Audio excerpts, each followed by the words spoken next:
Praise Lord, brothers and sisters. கர்த்தராகிய இயேசு கிறிஸ்துவின் மகா பரிசுத்த நாமத்தினால் எல்லோருமே வாழ்த்துகிறேன். எல்லாரும் தேவனாலே போதிக்கப்பட்டிருப்பார்கள் என்று வேதம் நமக்கு சொல்லிக் கொடுக்கிறது.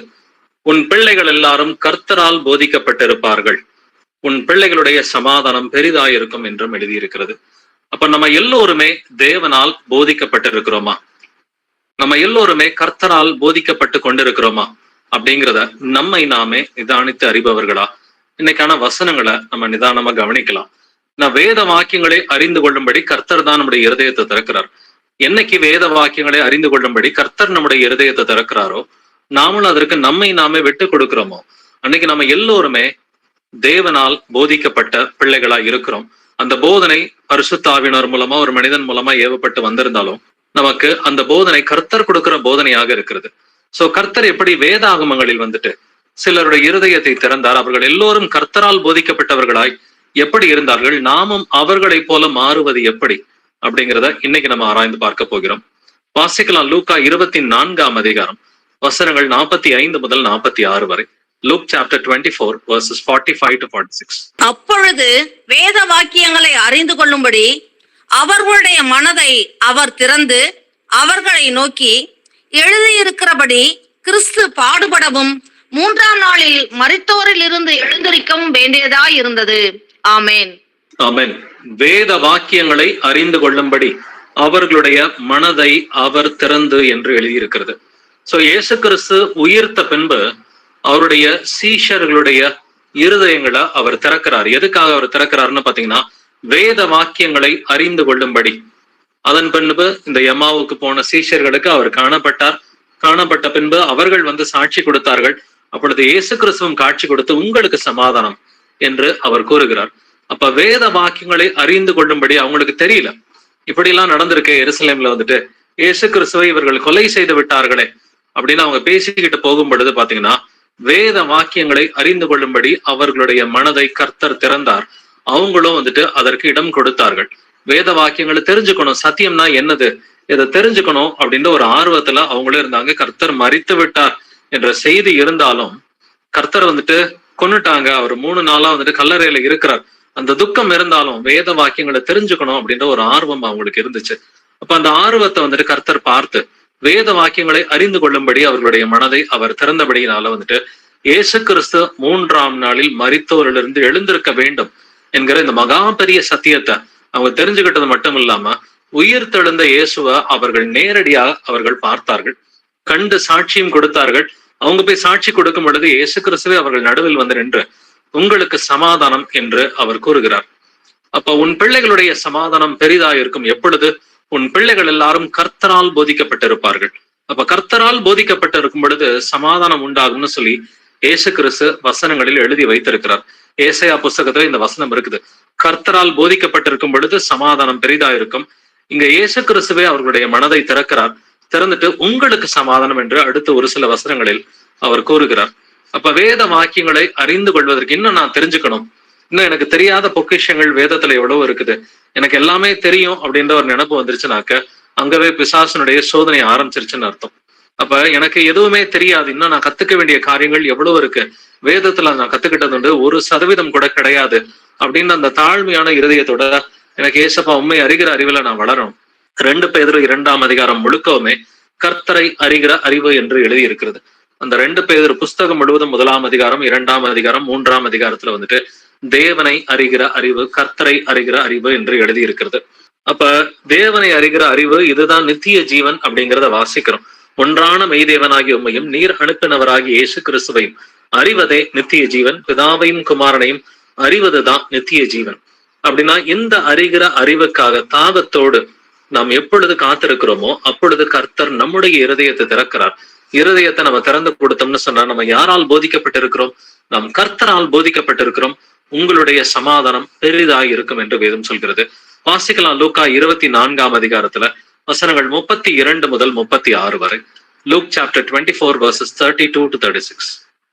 அப்பொழுது அவர்கள் ஒருவரை ஒருவர் நோக்கி, வழியிலே அவர் நம்முடனே பேசி வேத வாக்கியங்களை நமக்கு விளங்க காட்டின பொழுது நம்முடைய இருதயம் நமக்குள்ளே கொழுந்துவிட்டு எரியவில்லையா என்று சொல்லிக்கொண்டு அந்நேரமே எழுந்திருந்து எருசலேமுக்கு திரும்பி போய் 11 அவர்களோடு கூட இருந்தவர்களும் கூடியிருக்க கண்டு, கர்த்தர் மெய்யாகவே உயிர்த்தெழுந்து சீமோனுக்கு தரிசனமானார் என்று அவர்கள் சொல்ல கேட்டு, வழியில் நடந்தவைகளையும் அவர் அப்பத்தை பிற்கையில் தாங்கள் அவரை அறிந்து கொண்டதையும் விவரித்து சொன்னார்கள். இவைகளை குறித்து அவர்கள் பேசிக் கொண்டிருக்கையில் இயேசுதாமே அவர்கள் நடுவிலே நின்று, உங்களுக்கு சமாதானம் என்றார். ஆமென். இயேசுவுக்கு அவர்கள் சாட்சி கொடுக்கும் பொழுது இயேசு தாமே அவர்கள் நடுவில் நின்று உங்களுக்கு சமாதானம் என்று கூறுகிறார். அப்ப ஏன் சமாதானம் அவங்களுக்கு கிடைச்சதுன்னு பாத்தீங்கன்னா, அவர் நம்முடனே பேசி வேத வாக்கியங்களை நமக்கு விளக்கி காட்டின பொழுது நம்முடைய இருதயம் நமக்குள்ளே கொழுந்து விட்டு எரியவில்லையா? அப்ப வேத வாக்கியங்களை விளக்கி காட்டி புரிந்து கொள்வது, அப்பொழுது இருதயம் கொழுந்து விட்டு எரியும். அப்ப வேத வாக்கியங்களை அறிஞ்சுக்கணும் அப்படின்ற தாகம் அவர்களுக்கு இருந்தது. வேத வாக்கியத்தை அறிஞ்சுக்கணுன்ற தாகம் இருந்து, ஆனா அவங்களுக்கு புரியல. அத கர்த்தரே அவர்களுக்கு விளக்கி காட்டினார். கர்த்தர் விளக்கி காட்டிய பொழுது அவங்க அதை புரிஞ்சுக்கிட்டாங்க. புரிஞ்சுக்கிட்டதுனால கர்த்தரே அவர்களுக்கு காட்சி கொடுத்து உங்களுக்கு சமாதானம் என்று கர்த்தர் பேசினார்ன்றதை நம்ம பார்க்கிறோம். அப்ப நமக்கும் அதிகமா நம்முடைய வாழ்க்கையில சமாதானம் கிடைக்கணும் அப்படின்னு சொன்னாக்க வேத வாக்கியங்களை அதிகமா அறிஞ்சுக்கிற பிள்ளைகளா நம்ம இருக்கணும். எதெல்லாம் தெரியலையோ எல்லாத்தையும் ஏசப்பா சொல்லி கொடுங்க ஆண்டவரே. நமக்கு சில புஸ்தகங்கள் புரியாம இருக்கலாம், சில வசனங்கள் புரியாம இருக்கலாம், சில ஓமைகள் புரியாம இருக்கலாம். ஆண்டவரே எனக்கு புரியல, ஆண்டவரே எனக்கு சொல்லி கொடுங்க அப்படின்னு சொல்லி கர்த்தர்ட்ட கேட்கிற பிள்ளைகளா இருந்தாக்க கர்த்தர் வேத வாக்கியங்களை நமக்கு விளக்கி சொல்லி கொடுக்கிற தேவனா இருக்கிறார். ஏன்னா இயேசு கிறிஸ்துவே அவர்களோடு கூட நடந்து போய் வேத வாக்கியங்களை அவருக்கு சொல்லி கொடுத்தாரு.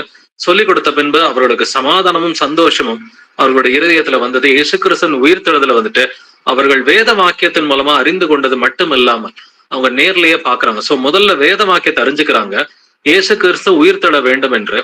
2வது காரியமா தான் இயேசு கிறிஸ்து உயிர்த்தவரை அவங்க நேர்ல பாக்குறாங்க. இன்னைக்கு நாமுமே காணாமல் விசுவாசிக்கிற பிள்ளைகளா இருக்கிறோம் இல்லைங்களா? காணாமலே விசுவாசிக்கிற பிள்ளைகளா இருக்கும் பொழுது நாமும் வேத வாக்கியத்தின் மூலமா கர்த்தருடைய சத்தியங்களை அறிந்து கொள்ளும் பொழுது நாமும் அவரை வந்துட்டு காணக்கூடிய ஒரு காலகட்டம் நெருங்கி வருகிறது. அவரை பார்க்கும் பொழுது அவருக்கு ஒப்பாயிருப்போம் என்று வேதம் சொல்கிறது. 2ஆம் வருகையின் போது அவரை காணக்கூடிய கிருபைய பாக்கியத்தை கர்த்தர் நமக்கு கொடுக்கிறவரா இருக்கிறார். அப்படின்னா அந்த வேத வாக்கியங்களை அறிந்து கொள்ளும்படி எப்பொழுதும் இருதயத்தை திறந்து வைத்த பிள்ளைகளா இருக்கணும். அப்படின்னா வீட்டுல நம்முடைய கான்வர்சேஷன் எப்படி இருக்குது? வேத வாக்கியத்துக்கு ஒத்த கான்வர்சேஷனா இருக்குதா? இந்த வேத வாக்கியத்தை விளக்கி சொல்றது வந்துட்டு சபையில மட்டும் இருக்காது இல்லைங்களா? சபையில மட்டும் இது நடக்கிற காரியமா இருக்கக்கூடாது. இது நம்முடைய தனிப்பட்ட வாழ்க்கையிலையும் வேத வாக்கியத்தை பேசுற பிள்ளைகளா இருக்கணும். நம்முடைய குடும்பங்கள்லயும் வந்துட்டு வேத வாக்கியத்தை பேசுற பிள்ளைகளா இருக்கணும். உபாகமம் 6ஆம் அதிகாரம் சொல்றது போல, நீ நிற்கையிலும் நடக்கையிலும் படுத்திருக்கும் பொழுதும் எழுந்திருக்கும் பொழுதும் எல்லா நேரத்திலும் திருவசனத்தை நீ பேசிக்கொண்டே இருன்னு சொல்லி கர்த்தர் சொல்றார். இப்ப எல்லா நேரத்திலையும் திருவசனத்தை பேசும் பொழுது ஆவியானவர் உங்க மூலமா நீங்க வீட்டுல பேசும் பொழுது, கணவர்கிட்ட, மனைவிட்ட, பிள்ளைகள்கிட்ட, உடைய சொந்தக்காரங்கள்ட்ட, நண்பர்கள்ட்ட நீங்க பேசும் பொழுது, நீங்க வேத வாக்கியத்தின் அடிப்படையில பேசும் பொழுது நிறைய வேத சத்தியங்களை உங்க மூலமா ஆவியானவர் விளக்கி கொடுக்கிறவரா இருக்கிறார். அதன் மூலமா கேட்பவர்களுக்கு, ஏற்றுக்கொள்பவர்களுக்கு சந்தோஷமும் சமாதானமும் அதிகரிக்கும். வாசிக்கலாம் அப்போஸ்தலர் 16ஆம் அதிகாரம் 14ஆம் வசனம், Acts 16:14. அப்பொழுது தியேத்திரா ஊராலும் ரத்தாம்பரம் விற்கிறவளும் தேவனை வணங்குறவளும் ஆகிய லீதியாள் என்னும் பேருள்ள ஒரு ஸ்திரீ கேட்டுக்கொண்டிருந்தாள். பவுல் சொல்லியவைகளை கவனிக்கும்படி கர்த்தர் அவள் இருதயத்தை திறந்தருளினார். ஆமென். அவன் தியேத்திரா ஊராளும் ரத்தாம்பரம் விற்கிறவளும் தேவனை வணங்குகிறவளும் ஆகிய லீதியாள் என்னும் பேருள்ள ஒரு ஸ்திரீயை பத்தி நம்ம படிக்கிறோம்.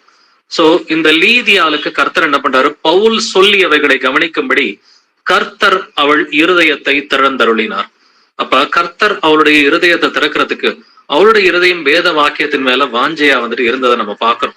சோ ஒரு விட்டு கொடுக்காம கர்த்தர் அவங்களுடைய இருதயத்தை திறக்கவே முடியாது. இல்ல நான் வசனத்தை கேட்கவே மாட்டேன் அப்படின்னு சொன்னா கர்த்தர் அவர்களுடைய இருதயங்களை திறக்கவே மாட்டார்.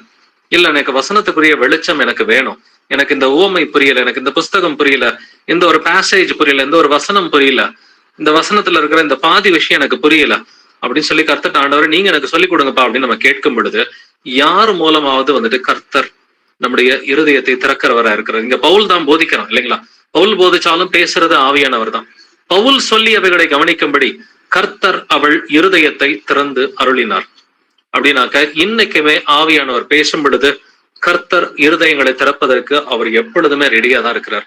அவர் நேற்றும் இன்றும் என்றும் மாறாத தேவனா இருக்கிறார்.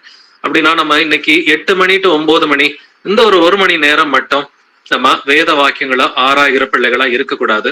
வீட்டுல நம்ம பேசும் பொழுது நம்முடைய கான்வர்சேஷன் பிப்ளிக்கலா இருக்குதா அப்படின்றத நம்மை நாமே நிதானிக்கிறவர்களா இருப்போம். பேசுற எந்த கான்வர்சேஷனா இருந்தாலும் அது பைபிளை கான்ட்ரடிக்ட் பண்ணவே கூடாது. நம்ம சொல்ற எந்த ஸ்டேட்மெண்ட்டும் பைபிளை கான்ட்ரடிக்ட் பண்ணாம அட்லீஸ்ட் ஏதாவது ஒரு பைபிள் வசனத்தோட ஒத்து போகிற மாதிரியான ஸ்டேட்மெண்ட்ஸா இருக்கணும். அதுல ரொம்ப ரொம்ப கேர்ஃபுல்லாவே இருக்கணும். ஏன்னா அநேகர் தவறுகிற இடம் எதுன்னு சொல்லி பார்த்தோம்னு சொன்னாக்க அது வீடா இருக்கும், இல்ல நம்முடைய வேலை தளமா இருக்கும். பட் சபையில நம்ம நார்மலாவே நல்லபடியா வேதத்தின் அடிப்படையில் தான் எல்லாருமே பேசிக்கிறோம். பட் லீதியாளுடைய இருதயத்தை கர்த்தர் திறந்தது போல, அதே போல அப்போஸ்தலர்கள், எம்மாவு சீஷர்கள் இவர்களுடைய இருதயத்தை இயேசு கிறிஸ்து திறந்தது போல நம்ம எல்லாருடைய இருதயத்தையும் திறக்கிறதுக்கு கர்த்தர் ரெடியா இருக்கிறாரு. நாம இடம் கொடுத்தாக்க நாம் கர்த்தரால் போதிக்கப்பட்டவர்களா இருப்போம். வாசிக்கலாம் ஏசாயா 54:13. ஐசாயா 54:13. உன் பிள்ளைகள் எல்லாரும் கர்த்தரால் போதிக்கப்பட்டிருப்பார்கள். உன் பிள்ளைகளுடைய சமாதானம் பெரிதாயிருக்கும். ஆமென். உன் பிள்ளைகள் எல்லாரும் கர்த்தரால் போதிக்கப்பட்டிருப்பார்கள் என்று வேதம் சொல்கிறது. சோ நாம் எல்லோருமே கர்த்தரால் போதிக்கப்பட்ட பிள்ளைகளா இருந்தோம்னாக்க சமாதானம் பெரிதா இருக்கும் என்றும் எழுதி இருக்கிறது. ஏன்னா சமாதான கர்த்தர் இருக்கிற இடத்துல எப்பொழுதும் சமாதானம் இருக்கும், அதுல சந்தேகமே கிடையாது. சமாதான கர்த்தர் எங்க இருக்கிறாரோ அங்கே சமாதானம் நிச்சயமா கர்த்தர் கொடுக்கிறவரா இருக்கிறார். அப்படின்னா நாம் கர்த்தரால் போதிக்கப்பட்ட பிள்ளைகளா இருக்கிறோமா? நம்ம எப்பொழுதுமே நம்முடைய இருதயத்தை வேத வாக்கியத்துக்கு திறந்து வைக்கிற பிள்ளைகளா நம்ம இருக்கிறோமான்றத நம்மை நாமே நிதானித்து பார்க்கிற பிள்ளைகளா இருப்போம். வீட்டுல கூட நம்ம பேசுற கான்வர்சேஷன் எல்லாமே பிப்ளிக்கலா இருக்குதா, எதுவுமே அன்பிப்ளிக்கலா இல்லாதபடிக்கு நாம் எப்பொழுதுமே ஜாக்கிரதையா இருக்கணும். வாசிக்கலாம் யோவான் 6:45. ஜான் 6:45. எல்லாரும் தேவனால் போதிக்கப்பட்டிருப்பார்கள் என்று தீர்க்கதரிசிகளின் ஆகமத்தில் எழுதியிருக்கிறதே. ஆகையால் பிதாவினிடத்தில் கேட்டு கற்றுக்கொள்ளுகிறவன் எவனும் என்னிடத்தில் வருகிறான். ஆமேன். எல்லாரும் தேவனாலே போதிக்கப்பட்டிருப்பார்கள் என்று தீர்க்கதரிசிகளின் ஆகமத்தில் எழுதி இருக்கிறதே. அதைத்தான் நம்ம ஏற்கனவே வாசிச்சோம். ஏசாயா 54:13. ஆகையால் பிதாவினிடத்தில் கேட்டு கற்றுக்கொள்கிறவன் எவனும் என்னிடத்தில் வருகிறான். அப்ப நம்ம கர்த்தர்ட்ட கேட்கும் பொழுது, ஆண்டவரே எனக்கு இது புரியல, எனக்கு வேத வாக்கியங்களை விளக்கி சொல்லுங்க அப்படின்றப்ப என்னிடத்தில் வருகிறான் என்று இயேசு கிறிஸ்து சொல்றார். இயேசு கிறிஸ்து தான் வார்த்தை ஆகிய தேவன் இல்லைங்களா? இன்னைக்கு வார்த்தைகள் மூலமா தான் வேத வாக்கியங்கள் எழுதப்பட்டிருக்குது. அப்படின்னா அந்த வார்த்தையாகிய தேவன்ட்டே நம்ம கேட்கும் பொழுது, ஆண்டவரே எனக்கு புரியல, இந்த வசனம் புரியல, இந்த ஒரு ஓமை எனக்கு புரியல, இந்த புஸ்தகம் எனக்கு புரியல அப்படின்னு நம்ம கர்த்தர்ட்ட கேட்கும் பொழுது கர்த்தர் நமக்கு சொல்லி கொடுக்கிற தேவனா இருக்கிறார். எப்படி இயேசு கிறிஸ்து லீதியாளின் இருதயத்தை திறந்தாரோ, அப்போஸ்தலர்கள், எம்மாவு சீஷர்கள் இவர்களுடைய இருதயத்தை கர்த்தர் திறந்தாரோ, அதே போல நம்ம எல்லாருடைய இருதயத்தையும் வேதத்துல எந்த ஒளிவும் மறைவும் இல்லாம நமக்கு என்னென்ன சந்தேகம் இருக்குதோ எல்லாவற்றையும் நமக்கு தெளிவா சொல்லி கொடுக்கிற தேவனா இருக்கிறார். அதன் மூலமா நம்முடைய சந்தோஷம் பெரிதா இருக்கும், நம்முடைய சமாதானம் பெரிதா இருக்கும், நம்ம வாழ்க்கையில இருக்கிற விடுதலை இது மிகவும் பெரிதாக இருக்கும். வாசிக்கலாம் 1 தெசலோனிக்கர் 4:9. 1 Thessalonians 4:9. சகோதர சிநேகத்தை குறித்து நான் உங்களுக்கு எழுத வேண்டுவதில்லை. நீங்கள் ஒருவரில் ஒருவர் அன்பாய் இருக்கும்படிக்கு தேவனால் போதிக்கப்பட்டவர்களாய் இருக்கிறீர்களே. ஆமென். நீங்கள் ஒருவரில் ஒருவர் அன்பாய் இருக்கும்படி தேவனால் போதிக்கப்பட்டவர்களாய் இருக்கிறீர்களே. அப்ப நம்ம ஒருத்தர் மேல அன்பாய் இருக்கும்படி தேவனால் போதிக்கப்பட்டிருக்கிறோம். எல்லா காரியத்திலும் தேவனால் போதிக்கப்பட்டவர்களா இருக்கிறோம்னா ஆவியானவர் தான் நமக்கு போதிக்கிறவரா இருக்கிறார் இல்லைங்களா? சகோதரர்கள் பேசும் பொழுது ஆவியானவர் இருக்கிற சகோதரர்கள் பேசும் பொழுது ஆவியானவரே பேசுகிறவரா இருக்கிறார். அப்படி இருக்கும் பொழுது நம்ம கர்த்தரால் போதிக்கப்பட்ட பிள்ளைகளா இருக்கிறதுக்கு ஒரு அடிப்படை அவசியம், ஒரு அடிப்படை கண்டிஷன் என்னது அப்படின்னு சொன்னாக்க, நம்முடைய இருதயத்தை வேத வாக்கியங்களுக்கு திறந்த பிள்ளைகளா நம்ம இருக்கணும். நம்முடைய இருதயத்தை வேத வாக்கியங்களுக்கு திறந்த பிள்ளைகளா இருந்தா நம்ம கர்த்தரால் போதிக்கப்பட்ட பிள்ளைகளா இருப்போம். நமக்கு மெய்ப்பன் இயேசு கிறிஸ்துவாக இருப்பார். வாசிக்கலாம் வெளிப்படுத்தின விசேஷம் 3:20. ரெவலேஷன் 3:20. இதோ வாசற்படியில் நின்று தட்டுகிறேன். ஒருவன் என் சத்தத்தை கேட்டு கதவை திறந்தால் அவனிடத்தில் நான் பிரவேசித்து அவனோடே போஜனம் பண்ணுவேன், அவனும் என்னோடே போஜனம் பண்ணுவான். ஆமென். இதோ வாசற்படியிலே நின்று தட்டுகிறேன். ஒருவன் என் சத்தத்தை கேட்டு கதவை திறந்தால், நாம தான் கர்த்தருக்கு இருதயத்தின் கதவுகளை திறக்கணும். ஏன்னா கர்த்தர் சத்தம் போடுகிறார் என்று வேதம் சொல்கிறது இல்லைங்களா? என் சத்தத்தை கேட்டு கதவை திறந்தால் அப்படின்னா கர்த்தருடைய சத்தத்தை கேட்டு நாம் கதவை திறக்கணும் அப்படின்னு வேதம் சொல்லுது. யாரு கர்த்தருடைய சத்தத்தை கேட்பா? சத்தியவான் எவனும் என் சத்தம் கேட்கிறான் என்று இயேசு கிறிஸ்து பேசி இருக்கிறார். அப்ப நம்ம சத்தியவானா இருந்தோம்னு சொன்னாக்க கர்த்தருடைய சத்தம் நமக்கு அப்பதான் வந்துட்டு கேட்கும். நாம வந்துட்டு நம்ம பிசாசின் பிள்ளைகளா இருந்த நாட்கள்ல, நாம அநீதியின் பிள்ளைகளா இருந்த நாட்கள்ல கர்த்தர் நம்மோடு பேசி இருப்பார். நமக்கு அது கேட்டிருக்காது, புரிஞ்சிருக்காது. பட் நம்ம என்னைக்கு சத்தியவானா மாறுறோமோ கர்த்தருடைய கிருபையோட வந்துட்டு அன்னைக்குதான் கர்த்தருடைய சத்தம் நமக்கு கேட்கும். என் சத்தத்தை கேட்டு கதவை திறந்தால் அவனிடத்தில் நான் பிரவேசித்து அவனுடைய போஜனம் பண்ணுவேன், அவனும் என்னுடைய போஜனம் பண்ணுவான் என்று கர்த்தர் சொல்கிறார். வாசிக்கலாம் யோவான் 18:37, John 18:37. அப்பொழுது பிலாத்து அவரை நோக்கி, அப்படியானால் நீ ராஜாவோ என்றான்.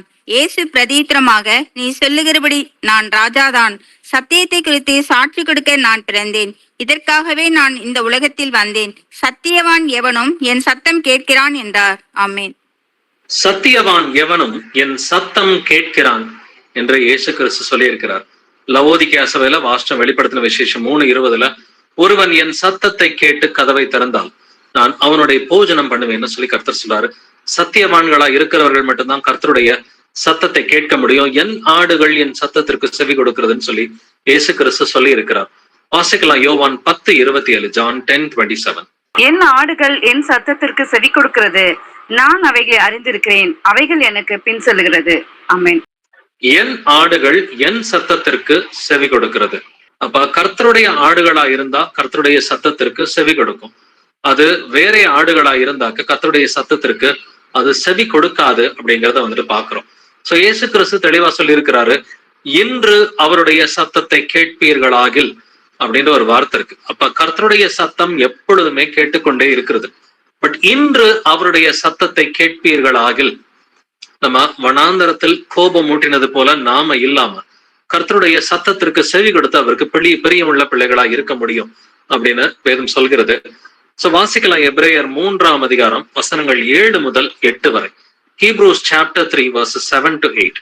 ஆகையால் பரிசுத்த ஆவியானவர் சொல்லுகிறபடியே இன்று அவருடைய சத்தத்தை கேட்பீர்களாகில், வனாந்தரத்திலே கோபமூட்டின போதும் சோதனை நாளிலும் நடந்தது போல உங்கள் இருதயங்களை கடினப்படுத்தாதிருங்கள். ஆமென். ஆமென். இன்று அவருடைய சத்தத்தை கேட்பீர்களாகில் அப்படின்னா, இன்றுனா டெய்லியுமே அப்ப கர்த்தர் பேசுறாரான்ற ஒரு கேள்வி வரும் இல்லைங்களா? உண்மைதான், டெய்லியுமே கர்த்தர் நம்மோடு பேசுகிறார். பட் நமக்கு அது புரியுமா அப்படின்ற ஒரு கேள்வி இருக்குது. சத்தியவான் எவனும் என் சத்தத்தை கேட்கிறான்னு கர்த்தர் சொல்றாரு. இப்ப கர்த்தர் நம்மோடு கூட டெய்லியுமே பேசுறதுக்கு அவரு ரெடியா தான் இருக்கிறார். இன்று அவருடைய சத்தத்தை கேட்பீர்களாகில், எப்படி கர்த்தருடைய சத்தத்தை கேட்க முடியும்? தொடர்ந்து இதே அதிகாரத்துல 13வது வசனத்தை வாசிக்கலாம். எபிரேயர் 3:13, Hebrews 3:13. உங்களில் ஒருவனாகிலும் பாவத்தின் வஞ்சனையினாலே கடினப்பட்டு போகாதபடிக்கு இன்று எண்ணப்படும் அளவும் நாடோறும் ஒருவருக்கொருவர் புத்தி சொல்லுங்கள். ஆமென். இன்று எண்ணப்படும் அளவும் நாடோறும் ஒருவருக்கொருவர் புத்தி சொல்லுங்கள். அப்ப இன்று அவருடைய சத்தத்தை கேட்பீர்களாகில், அப்ப இன்னைக்கே கர்த்தருடைய சத்தத்தை கேட்கணும்ட்டு 7வது வசனம் சொல்லுது. 13வது வசனத்துல இன்று எனப்படும் அளவும் நாடோறும் ஒருவருக்கொருவர் புத்தி சொல்லுங்கள். நீங்க பரிசுத்த ஆவியினால ஏவப்பட்டு ஒருத்தருக்கு புத்தி சொன்னீங்கன்னா அங்க கர்த்தர் பேசுறாருன்னு வேதம் சொல்லுது இல்லைங்களா? இன்று அவருடைய சத்தத்தை கேட்கணும். எப்படி அவருடைய சத்தத்தை கேட்கறது? இன்று நாடோறும் ஒருவருக்கொருவர் புத்தி சொல்லுங்கள். அப்ப நீங்க வேதத்தின் அடிப்படையில பேசுறது எல்லாமே வந்துட்டு கர்த்தர் பேசுறதா தான் வந்துட்டு ஆவியானவர் எழுதி இருக்கிறார் இல்லைங்களா? நீங்க வேதத்தின் அடிப்படையில என்ன பேசினாலுமே வந்துட்டு இது ஆவியானவர் பேசுற விதமாகத்தான் எழுதி இருக்கிறது. பேசுகிறவர்கள் நீங்கள் அல்ல, பிதாவின் ஆவியானவரே உங்களிலிருந்து பேசுகிறார் என்று வேதம் சொல்கிறது. அப்படின்னா இன்று அவருடைய சத்தத்தை கேட்கணும் அப்படின்னு சொன்னா எப்பொழுதுமே கர்த்தர் பேசுறார். அப்ப எப்படி கர்த்தர் பேசுறாரு? இன்று எண்ணப்படும் அளவும் நாடோறும் ஒருவருக்கொருவர் புத்தி சொல்லும் பொழுது பரிசுத்த ஆவியினால ஏவப்பட்டு வசனத்தின் அடிப்படையில பேசுற எல்லாமே ஆவியானவர் பேசுகிற காரியமாக தான் வேதம் நமக்கு சுட்டி காட்டுகிறது. வாசிக்கலாம் எபிரேயர் 4:7 வசனம், Hebrews 4:7. இன்று அவருடைய சத்தத்தை கேட்பீர்கள் ஆகில் உங்கள் இருதயங்களை கடினப்படுத்தாதிருங்கள் என்று வெகு காலத்திற்கு பின்பு தாவீதின் சங்கீதத்திலே சொல்லி இருக்கிறபடி இன்று என்று சொல்வதினாலே பின்னும் ஒரு நாளை குறித்திருக்கிறார். இன்று அவருடைய சத்தத்தை கேட்பீர்களாகில் அப்படின்றது 3:7 வசனத்திலையும் 4:7 வசனத்திலையும் எபிரேயர்ல எழுதி இருக்குது. சோ எபிரேயர் 3வது 4வது இது ரெண்டுலயுமே வந்துட்டு பார்த்தாக்கா 1000 வருட அரசாட்சியை குறித்தும் இனி வரப்போகிற அந்த ஓய்வை குறித்தும் தான் வந்துட்டு கர்த்தர் அந்த 2 அதிகாரத்துல அதிகமா எழுதியிருக்கிறார். அப்ப இன்றே கர்த்தருடைய சத்தனம் அப்படின்னு சொன்னாக்க ஒருவருக்கு ஒருவர் புத்தி சொல்லும் பொழுது கர்த்தருடைய வேதத்தின் அடிப்படையில யாராவது பேசுறாங்க அப்படின்ற பட்சத்துல கர்த்தருடைய சத்தத்தை கேட்கிற பிள்ளைகளாக தான் நம்ம வந்துட்டு இருக்கிறோம். தொடர்ந்து கர்த்தருடைய சத்தத்தை நம்ம எப்படி கேட்க முடியும் அப்படின்றத நம்ம தெரிஞ்சுக்கலாம். அது எதன் அடிப்படையில் அமைந்திருக்கும் அப்படின்றதை நம்ம புரிஞ்சுக்கலாம். வாசிக்கலாம் யாத்திராகமம் 15ஆம் அதிகாரம் 26வது வசனம். எக்ஸோடஸ் 15:26. நீ உன் தேவனாகிய கர்த்தரின் சத்தத்தை கவனமாய் கேட்டு அவர் பார்வைக்கு செம்மையானவைகளை செய்து அவர் கட்டளைகளுக்கு செவி கொடுத்து அவருடைய நியமங்கள் யாவையும் கைக்கொண்டால் நான் எய்த்தியருக்கு வரப்பண்ணின வியாதிகளில் ஒன்றையும் உனக்கு வரப்பண்ணேன். நானே உன் பரிகாரியாகிய கர்த்தர் என்றார். ஆமென். நானே உன் பரிகாரியாகிய கர்த்தர் அப்படின்னா நான் தான் உனக்கு டாக்டர்னு கர்த்தர் சொல்றார். எப்ப கர்த்தர் நமக்கு பரிகாரியா இருப்பாரு? நீ உன் தேவனாகிய கர்த்தரின் சத்தத்தை கவனமாய் கேட்டு.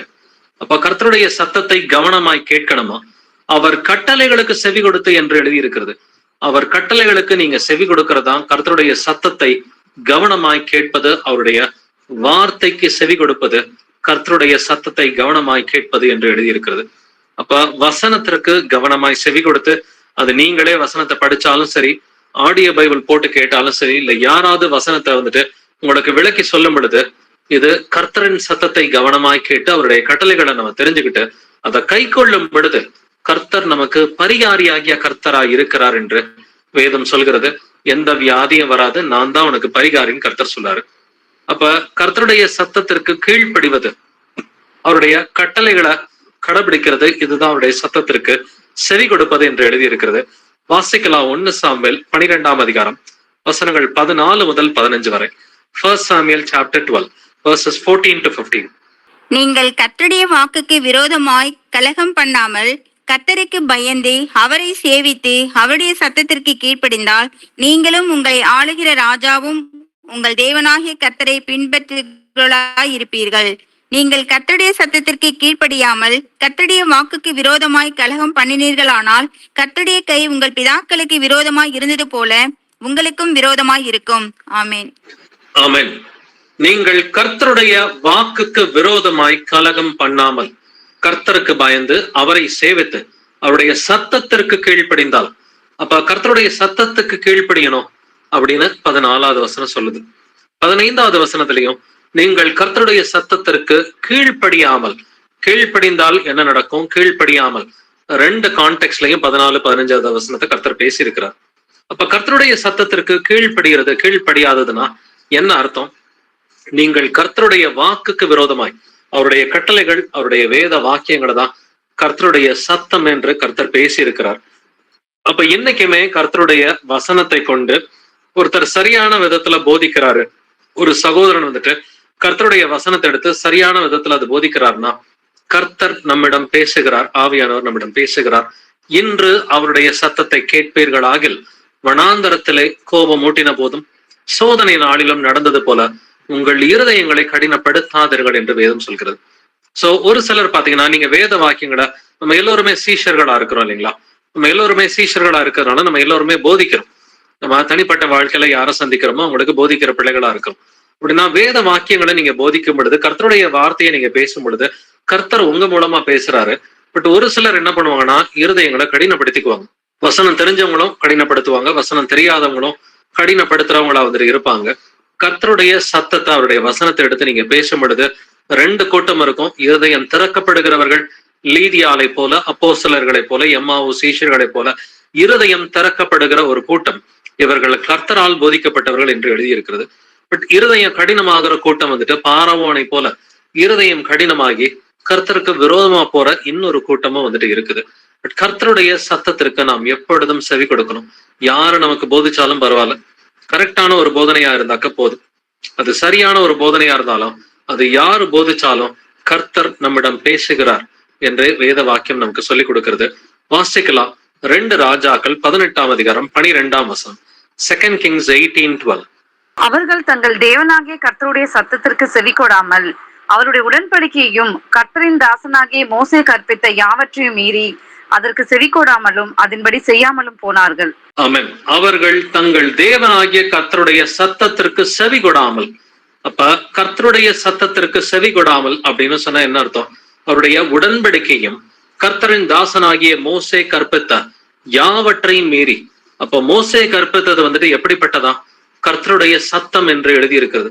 சோ மோசே கற்பித்த அந்த பழைய ஏற்பாட்டுல இருக்கிற 10 கற்பனைகளா இருக்கட்டும், இல்ல மற்ற கட்டளைகளா இருக்கட்டும், இவை எல்லாமே வந்துட்டு கர்த்தருடைய சத்தம் என்றே எழுதி இருக்கிறது.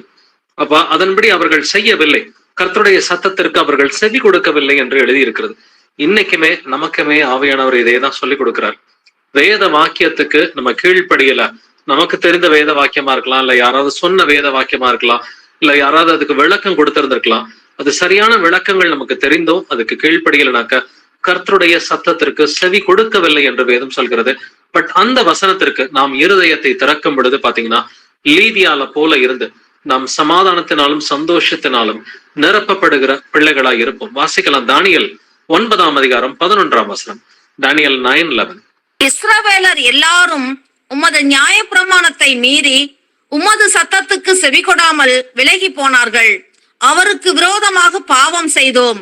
ஆகையால் தேவனுடைய தாசனாகிய மோசேயின் நியாயப்பிரமாண புஸ்தகத்தில் எழுதியிருக்கிற சாபமும் ஆணை ஆக்கினையும் எங்கள் மேல் சொரியப்பட்டன. ஆமேன். இஸ்ரவேலர் எல்லாரும் உமது நியாய பிரமாணத்தை மீறி உமது சத்தத்துக்கு செவி கொடாமல் விலகி போனார்கள்.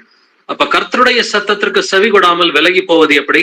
நியாய பிரமாணத்தை மீறும் பொழுது, அந்த பழைய ஏற்பாட்டுல கொடுக்கப்பட்ட அந்த நியாய பிரமாண கற்பனைகளை மீறும் பொழுது கர்த்தருடைய சத்தத்திற்கு அவர்கள் செவி கொடாமல் போனார்கள். அப்ப நம்ம எல்லோருமே கர்த்தரால் போதிக்கப்பட்டவர்களா இருக்கணும்.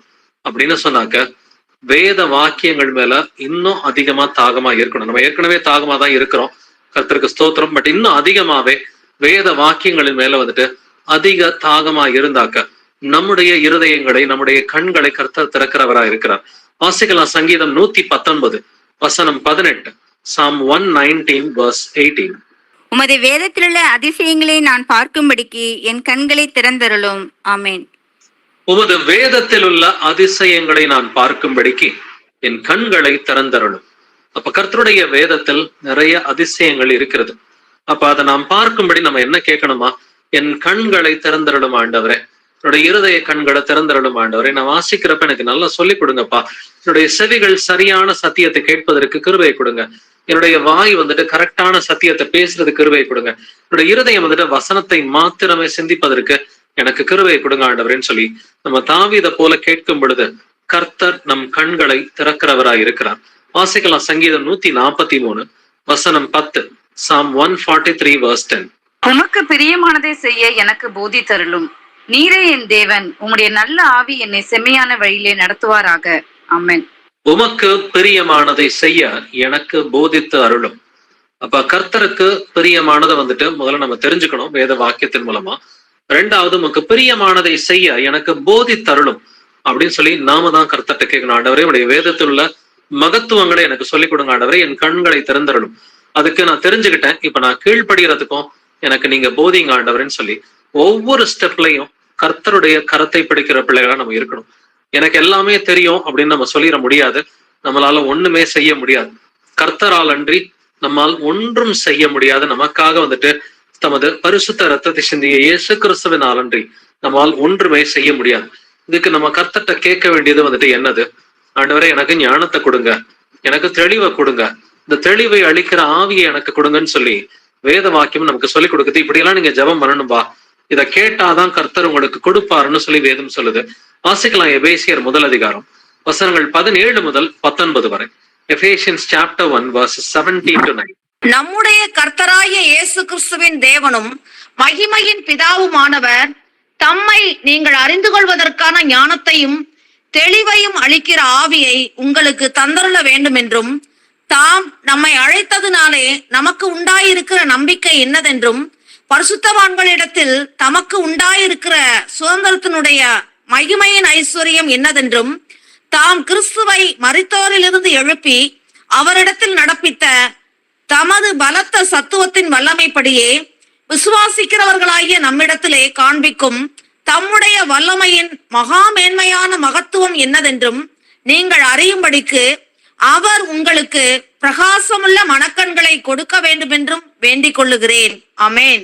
பவுல் எதுக்காக அங்க வேண்டிக்கிறார் வந்துட்டு, பிதாவுமானவர் தம்மை நீங்கள் அறிந்து கொள்வதற்கான ஞானத்தையும் தெளிவையும் அளிக்கிற ஆவிய இந்த எபேசு சபையின் ஜனங்களுக்கு கர்த்தர் கொடுக்கணும்னு சொல்லி பவுல் வேண்டிக்கிறான்.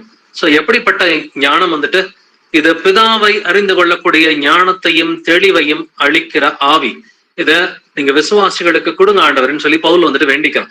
அதே போல 19வது வசனம் முடிகிறப்ப, அவர் உங்களுக்கு பிரகாசமான மனக்கண்களை கொடுக்க வேண்டும் என்றும் வேண்டிக் கொள்ளுகிறேன். அப்படின்னா பிரகாசமான மனக்கண்கள் எனக்கு வேணும்னு சொல்லி தாவீது கேட்கிறான் இல்லைங்களா. அது வேதத்தில் உள்ள அதிசயங்களை நான் பார்க்கும்படிக்கு என் கண்களை திறந்தருளும்னு சொல்லி தாவீது வந்துட்டு சொல்றான்.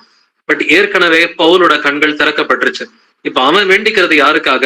எபேசு சபையின் ஜனங்கள் வந்துட்டு அவர்கள் எல்லோரும் ஞானத்தையும் தெளிவையும் அளிக்கிற ஆவியை பெறணும், அவர்கள் எல்லோரும் பிரகாசமும் உள்ள மனக்கண்களை பெற வேண்டும் என்று அவர்களுக்காக வேண்டிக்கிறான். சோ இதுதான் நம்ம வேண்டிக்கிறதுல ஒரு பெரிய பிரேயர். ஆண்டவரே அவங்களுக்கு இதை சுகப்படுத்துங்க அதை சுகப்படுத்துங்கன்னு சொல்றதை காட்டலாம், அது நல்லதுதான்.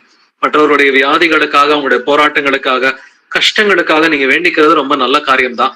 பட் எல்லாவற்றுக்கும் மேல அவர்களுக்கு ஞானத்தையும் தெளிவையும் அளிக்கிற ஆவிக்காக நம்ம ஜெபிக்கணும். பிரகாசமுள்ள மனக்கண்கள் எல்லாருக்கும் இருக்க வேண்டும் என்று நம்ம எல்லாருக்காகவும் இப்படி ஜெபிக்கிற பிள்ளைகளா நம்ம இருக்கணும். சோ இது இருந்துச்சுன்னு சொன்னாக்க கர்த்தரை அறிகிற அறிவு நமக்கு வந்துருச்சு, நம்ம ஞானமும் தெளிவும் அளிக்கிற ஆவி நமக்கு வந்துருச்சுன்னு சொன்னாக்க நாம தொடர்ந்து கர்த்தரை அறிகிற அறிவுல வளர முடியும். நம்முடைய பிரச்சனைகள் எல்லாமே ஆட்டோமேட்டிக்காவே சரியாயிடும். வாசிக்கலாம் கொலோசியர் 1 அதிகாரம் 9 முதல் 11 வசனங்கள். Colossians chapter 1 verses 9 to 11. இது நிமித்தம் நாங்கள் அதை கேட்ட நாள் முதல் உங்களுக்காக இடைவிடாமல் ஜெபம் பண்ணுகிறோம்.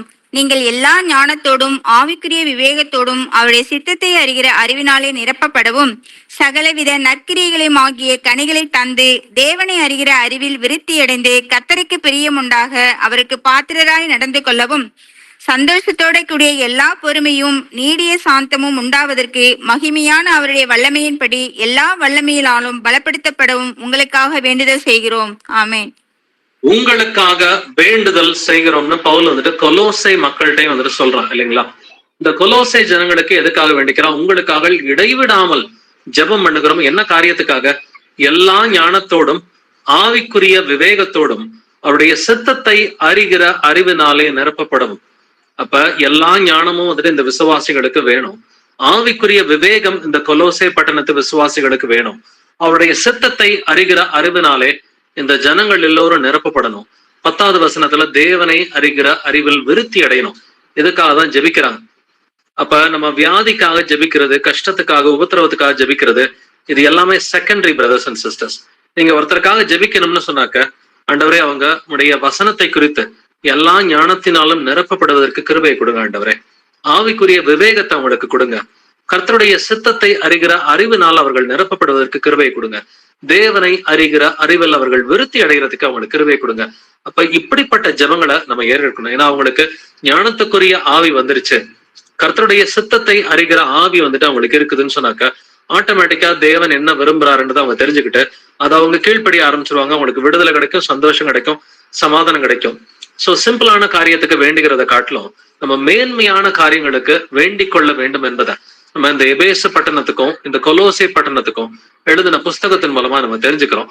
வாசிக்கலாம் எபேசியர் 3ஆம் அதிகாரம் வசனங்கள் 16 முதல் 19 வரை. Ephesians chapter 3 verses 16 to 19.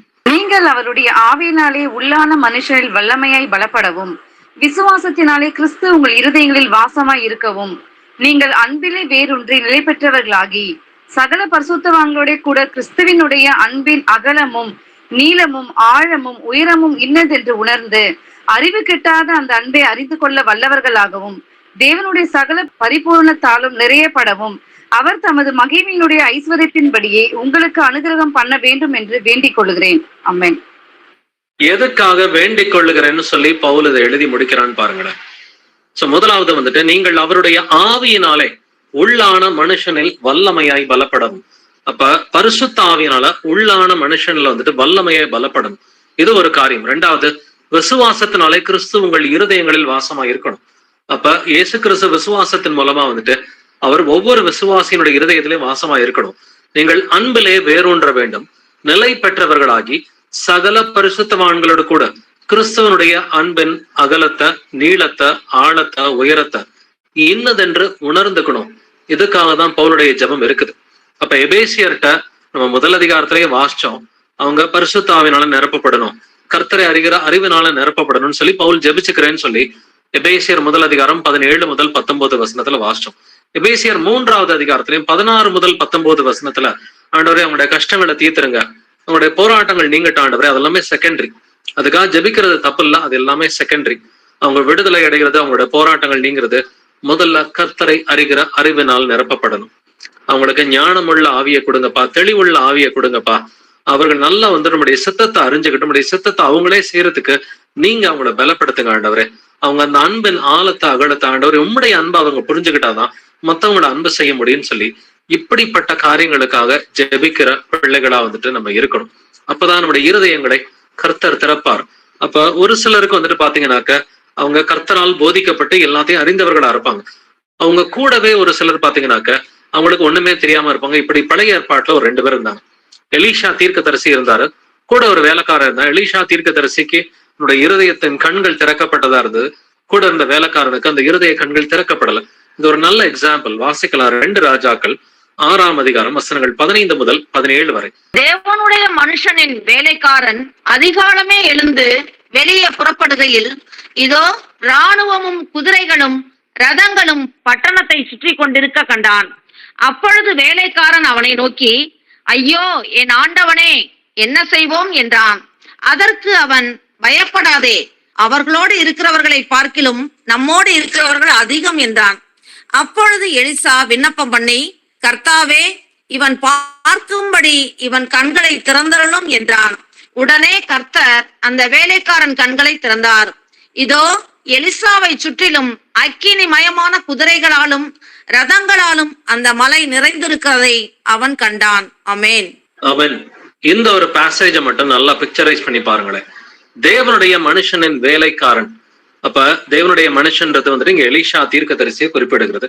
அவனுடைய வேலைக்காரனுடைய பெயர் கேயாசி. அப்ப என்ன நடக்குதுன்னு பாத்தீங்கன்னா, வேலைக்காரன் அதிகாலமே எழுந்து வெளியே புறப்படுகையில் இதோ இராணுவமும் குதிரைகளும் ரதங்களும் பட்டணத்தை சுற்றி கொண்டிருக்க கண்டான்.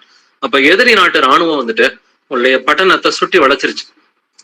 இவன் பயந்துட்டான். பயந்து போய் தீர்க்கதரிசிகிட்ட என்ன சொல்றான், ஐயோ என் ஆண்டவனே, என்ன செய்வான், நம்ம மாட்டிக்கிட்டோம், அவ்வளவுதான், முடிஞ்சு போச்சு அப்படின்னு அவன் பயப்படும் பொழுது தீர்க்கதரிசி என்ன சொல்றாரு, பயப்படாதே, அவர்களோடு இருக்கிறவர்களை பார்க்கிலும் நம்மோடு இருக்கிறவர்கள் அதிகம். இந்த உலகத்தில் இருப்பவனை விட உன்னில் இருப்பவர் பெரியவர் என்று எழுதி இருக்கிறது இல்லைங்களா? அந்த வசனத்துக்கு அழகான ஒரு ஒத்த வசனம் இதுதான். பயப்படாதே, அவர்களோடு இருக்கிறவர்களை பார்க்கிலும் நம்மோடு இருக்கிறவர்கள் அதிகம். அப்ப எலிசாவுடைய விசுவாசத்தை பாருங்க. அப்பொழுது எலிசா விண்ணப்பம் பண்ணி, அவன் ஜெபிக்கிறான். எலிசா விண்ணப்பம் பண்ணி, கர்த்தாவை, இவன் பார்க்கும்படி இவன் கண்களை திறந்தருளும் என்றான். உடனே கர்த்தர் அந்த வேலைக்காரன் கண்களை திறந்தார். அப்பொழுது அந்த வேலைக்காரன் என்ன பார்க்கிறான், எலிசாவை சுற்றிலும் அக்னிமயமான குதிரைகளாலும் ரதங்களாலும் அந்த மலை நிறைந்திருக்கிறதை அவன் கண்டான்.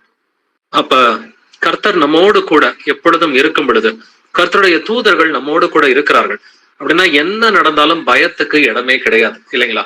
அப்ப கர்த்தர் நம்முடைய இருதயத்தை திறக்கணும்னு சொல்லி இந்த மாதிரி காரியங்களை எதுக்குமே பயப்படக்கூடாது. எந்த ஒரு இருட்டா இருக்கட்டும், இல்ல வந்துட்டு ஒரு பிசாசின் போராட்டமா இருக்கட்டும், எதுக்கும் நம்ம பயப்படக்கூடாது. கர்த்தர் என்னோடு கூட இருக்கிறார்.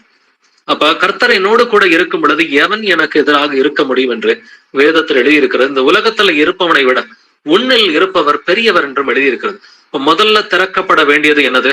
நம்முடைய இருதய கண்கள் தான் திறக்கப்படணும். அந்த கேயாசிக்கு திறக்கப்பட்டது போல நம்முடைய இருதய கண்கள் திறக்கப்படணும் அப்படின்னு நம்ம இதற்காக ஜெபிக்கிற பிள்ளைகளா இருக்கணும். இதுக்காக தான் அப்போஸ்தலன் பவுல் வந்துட்டு எபேசு சபையின் மக்களுடைய இருதய கண்கள் திறக்கப்படணும், கொலோசை சபையின் மக்களுடைய இருதய கண்கள் திறக்கப்படணும் அப்படின்னு சொல்லி இந்த அளவுக்கு ஒரு ஹை லெவல்ல ஒரு ப்ரேயர் வந்துட்டு பண்றாங்க. மத்தவங்களுக்கு வந்துட்டு ஒரு செகண்டரி, ஆண்டவரே வியாதி குணமாகணும், பிரச்சனை குணமாகணும், இதுக்காக ஜெபிக்காம வந்துட்டு ஆண்டவரே அவர்களுடைய இருதய கண்கள் திறக்கப்பட்டு நாங்க உங்களை அதிகமா சேவிக்கிற பிள்ளைகளா, உங்களை நாங்க அதிகமா பிரியப்படுத்துகிற பிள்ளைகள், நம்முடைய சித்தத்தை அறிந்து அதை செயல்படுத்துகிற பிள்ளைகளா நாங்க எல்லோருமே இருக்கணும். விசுவாசிகள் ஒவ்வொரு சபையும் இவ்வாறு இருக்கணும்னு சொல்லி பவுலினுடைய ஜெபம் இவ்வாறாக இருந்தது. அப்ப நம்முடைய ஜெபத்தையும் கொஞ்சம் இந்த மாதிரியா வந்துட்டு கொஞ்சம் ஹை லெவல்ல நம்ம கொஞ்சம் மாத்திக்கணும். கொஞ்சம் ஹையர் ஆர்டர்ல வந்துட்டு நம்முடைய ஜெபங்களை கொஞ்சம் மாத்திக்கிட்டு, ஆண்டவரே எல்லா சபைகள்லயும் வந்துட்டு உம்முடைய அறிவை வந்துட்டு எல்லாருக்குமே அதிகமா பெருகணும். உண்மை அறிகிற அறிவுல எல்லா விசுவாசிகளும் நிரம்பணும் ஆண்டவரே. இப்படி வந்துட்டு எங்களோடு கூட இருக்கிற சகோதர சகோதரிகள் எல்லோருமே உங்களுடைய அறிவினால் நிரப்பப்பட்டு உங்களுடைய சித்தத்தை தெரிஞ்சுக்கணும்.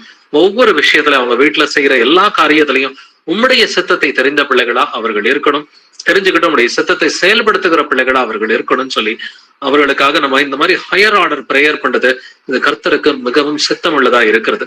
வாசிக்கலாம் 2 கொரிந்தியர் 4ஆம் அதிகாரம் வசனங்கள் 4 முதல் 6 வரை. 2 Corinthians chapter 4 verses 4 to 6. தேவனுடைய சாயலாய் இருக்கிற கிறிஸ்துவின் மகிமையான சுவிசேஷத்தின் ஒளி அவிவிசுவாசிகளாகி அவர்களுக்கு பிரகாசமாய் இராதபடிக்கு இப்பிரபஞ்சத்தின் தேவனானவன் அவளுடைய மனதை குருடாக்கினான். நாங்கள் எங்களையே பிரசங்கியாமல் கிறிஸ்து இயேசுவை கர்த்தர் என்றும் எங்களையோ இயேசுவை நிமித்தம் உங்கள் ஊழியக்காரர் என்றும் பிரசங்கிக்கிறோம். இருளிலிருந்து வெளிச்சத்தை பிரகாசிக்க சொன்ன தேவன் இயேசு கிறிஸ்துவின் முகத்திலுள்ள தமது மகிமையின் அறிவாகிய ஒளியை தோன்ற பண்ணும் பொருட்டாக எங்கள் இருதயங்களிலே பிரகாசித்தார். ஆமென். ஆமென். 4வது வசனத்துல இந்த பிரபஞ்சத்தின் தேவனானவன் அவர்களுடைய மனதை குருடாக்கினான். அப்போ ஒரு கூட்டத்தினுடைய இருதயத்தை யாரு குருடாக்குறா? பிசாசு. பட் 6வது வசனம் முடிவுல எங்கள் இருதயங்களிலே பிரகாசித்தார். இப்போ ஒரு கூட்டத்துக்கு கர்த்தர் பிரகாசிக்க செய்யறார் இருதயத்தை, ஒரு கூட்டத்துக்கு பிசாசு வந்துட்டு இருதயத்தை குருடாக்குறான். எதனால? ஒரு கூட்டம் கர்த்தருடைய வசனத்துக்கு தங்களுடைய இருதயத்தை திறக்குது, இன்னொரு கூட்டம் வந்துட்டு வசனத்தை வேண்டான் ரிஜெக்ட் பண்ணுது. சோ கிறிஸ்துவின் மகிமையான சுவிசேஷத்தின் ஒளி அவிசுவாசிகளாகிய அவர்களுக்கு பிரகாசமாய் இராதபடிக்கு இந்த பிரபஞ்சத்தின் தேவனானவன் அவர்களுடைய மனதை குருடாக்கினான். அப்ப சுவிசேஷம் அறிவிக்கிறோம், ஒரு சிலர் வந்துட்டு அதை ஏத்துக்க மாட்டேங்கிறாங்க. கிறிஸ்தவர்களிலும் ஒரு சிலர் அதை ஏத்துக்கல அப்படின்னு சொன்னாக்க அவர்களும் அவிசுவாசிகள் அப்படின்ற கேட்டகரியில தான் வருவாங்க. பட் நாம என்ன போதிக்கணும்? நாங்கள் எங்களையே பிரசங்கியாமல் கிறிஸ்து இயேசுவை கர்த்தர் என்று போதிக்கணும். கர்த்தர்னா என்னதுங்க? இருக்கிறவராக இருக்கிறவர் நானே. இதுதான் கர்த்தர்னு சொல்லி பழைய ஏற்பாடுல நம்ம வாசிக்கணும். கர்த்தர்னா என்ன அர்த்தம்? இருக்கிறவராக இருக்கிறவர் நானே. கர்த்தர்னா பிதா அப்படின்ற அர்த்தத்துலதான் வந்துட்டு கிறிஸ்து இயேசுவை கர்த்தர் என்று போதிக்கிற பிள்ளைகளா இருக்கணும். அப்ப கிறிஸ்து இயேசுவை கர்த்தர்னு யாரெல்லாம் போதிக்கலையோ அவர்கள் எல்லோருமே அவிசுவாசிகள் என்று வேதம் சொல்கிறது. அவர்களுடைய இருதயத்தை பிசாசு குருடாக்கி விட்டான். பட் கர்த்தர் வந்துட்டு இயேசு கிறிஸ்துவின் முகத்தில் உள்ள தமது மகிமையின் அறிவாகிய ஒளியை தோன்ற பண்ணும் பொருட்டாக எங்கள் இருதயங்களிலே பிரகாசித்தார். இப்ப இயேசு கிறிஸ்துவை நாம் கர்த்தர் என்று போதிக்கிற பிள்ளைகளா, இயேசு கிறிஸ்துவை கர்த்தர் என்று விசுவாசிக்கிற பிள்ளைகளா நாம் இருக்க வேண்டும் என்று கர்த்தர் விரும்புகிறார். அப்படின்னா அதுக்கு முதல்ல இருதய கண்கள் திறக்கப்படணும். அதுக்கு நம்ம வேத வாக்கியத்துக்கு எப்பொழுதும் இருதயத்தை திறந்த பிள்ளைகளா நம்ம வந்துட்டு இருக்கணும். மத்தேயு 13:15 வாசிக்கலாம். Matthew 13:15. இந்த ஜனங்கள் கண்களினால் காணாமலும் காதுகளினால் கேளாமலும் இருதயத்தினால் உணர்ந்து மனம் திரும்பாமலும் நான் அவர்களை ஆரோக்கியமாக்காமலும் இருக்கும்படியாக அவர்கள் இருதயம் கொழுத்திருக்கிறது, காதால் மந்தமாய் கேட்டு தங்கள் கண்களை மூடிக்கொண்டார்கள் என்பதே. இந்த ஜனங்கள் கண்களினால் காணாமலும் காதுகளினால் கேளாமலும் இருதயத்தினால் உணர்ந்து மனம் திரும்பாமலும். சோ இருதயத்துலதான் உணர்ந்து மனம் திரும்ப முடியும் இல்லைங்களா? பட் இருதயத்துல உணர்ந்து மனம் திரும்பாமலும் அவர்கள் இருதயம் கொழுத்திருக்கிறதுன்னு சொல்லி சொல்றாரு. அப்ப ஏன் ஒரு சிலருடைய இருதயத்தை வந்துட்டு பிசாசு குருடாக்கி இருக்கிறான்? ஏன்னா அவங்களுடைய இருதயம் கொழுத்திருக்கு. ஏன்னா இருதயம் வந்துட்டு இருக்குது ஆனா உணர மாட்டேங்குது இல்லைங்களா? இருதயத்தினால் உணர்ந்து மனம் திரும்பாமலும் மனம் திரும்ப விடாதபடிக்கு இருதயம் கொழுத்திருக்கும் பொழுது எத்தனை வசனம் சொன்னாலும் அவங்க கேட்க மாட்டாங்க. பிதாவும் குமாரனும் ஒருவர்னு சொல்லி பாருங்க, அவங்க கேட்க மாட்டாங்க. ஞானஸ்நானம் இயேசு கிறிஸ்துவ நாமத்தினாலும் சொல்லி பாருங்க, அதையும் கேட்க மாட்டாங்க. சபையானது வீடுகளிலே கூட வேண்டும்ன்றத சொல்லி பாருங்க, அதையும் கேட்க மாட்டாங்க. ஒரு சபையை மூப்பர்கள் வழிநடத்தணும், இதெல்லாம் அடிப்படை சத்தியங்கள் எல்லாம் நம்ம சொன்னோம்னா எதையுமே கேட்க மாட்டாங்க.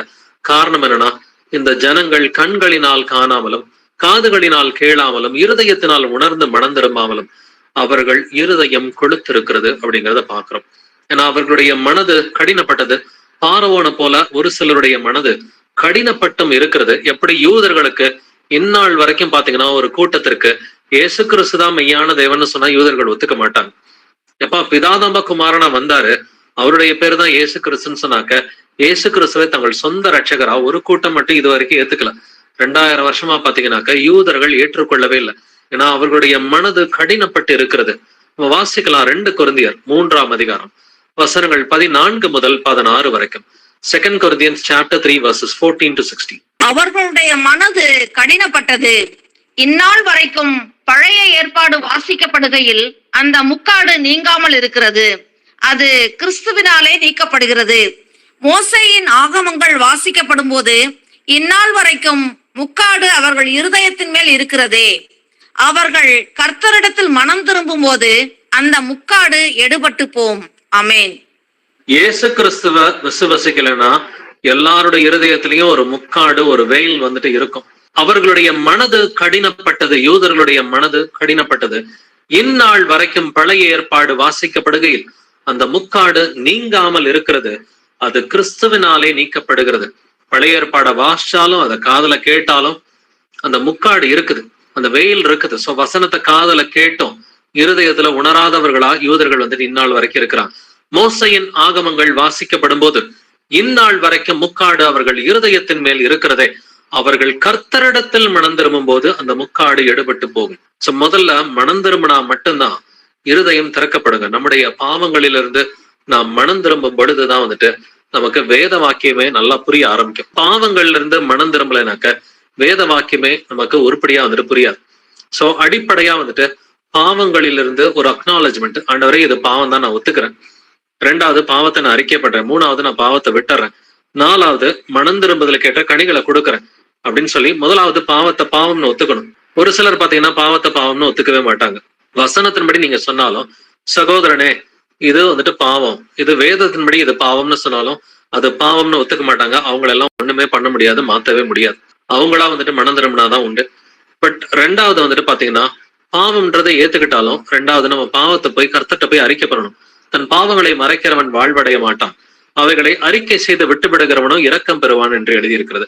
சோ பாவத்தை பாவம்னு ஏத்துக்கிட்டு ரெண்டாவது பாவத்தை போய் கர்த்தர்ட்ட அறிக்கை பண்ணணும். அறிக்கை பண்ணிட்டு அவைகளை விட்டு விடுகிறவனா இருக்கணும். சோ மூணாவது, நம்ம விட்டுட்டோம்னு சொன்னாக்க கர்த்தர் கிருபையை கொடுப்பாரு. நாலாவது, மனம் திரும்புதலுக்கு ஏற்ற கனிகளை கொடுக்கிற பிள்ளைகளா இருக்கணும். அப்படி இல்லைனாக்கா மனது கடினப்பட்டு போகும். பாவத்தை பாவம்னே ஏத்துக்கலன்னு சொன்னாக்க மனது கடினப்பட்டு போகும், இருதயத்தில் ஒரு முக்காடு இருக்கும் என்று வேதம் நமக்கு சுட்டி காட்டுகிறது. மனம் திரும்பும் பொழுதுதான் அந்த முக்காடு எடுபட்டு போகும். நம்ம எப்பொழுதுமே செய்ய வேண்டிய காரியம், ஆண்டவரே நான் என்ன மனம் திரும்பணும் எனக்கு சொல்லிக் கொடுங்க ஆண்டவரே. மனம் திரும்புதல் தான் இருதயம் திறக்கப்படுவதற்கு ஒரு அடிப்படையாக இருக்கிறது. சோ நம்முடைய இருதயத்தை கர்த்தர் திறக்க பண்ணா மட்டும்தான் நம்ம லீதியால போல அப்போஸ்தலர்களை போல கர்த்தரால் போதிக்கப்பட்ட பிள்ளைகளாக இருப்போம். இப்ப கர்த்தரால போதிக்கப்படணும் அப்படின்னு சொன்னாக்க நம்ம முதல்ல இருதயம் திறக்கப்படணும். இருதயம் திறக்கப்படணும்னாக்க இருதயத்துல ஒரு முக்காடு இருக்கும். அந்த முக்காடு எடுபட்டு போகணும்னு சொன்னா கர்த்தரிடத்தில் மனம் திரும்ப வேண்டும்.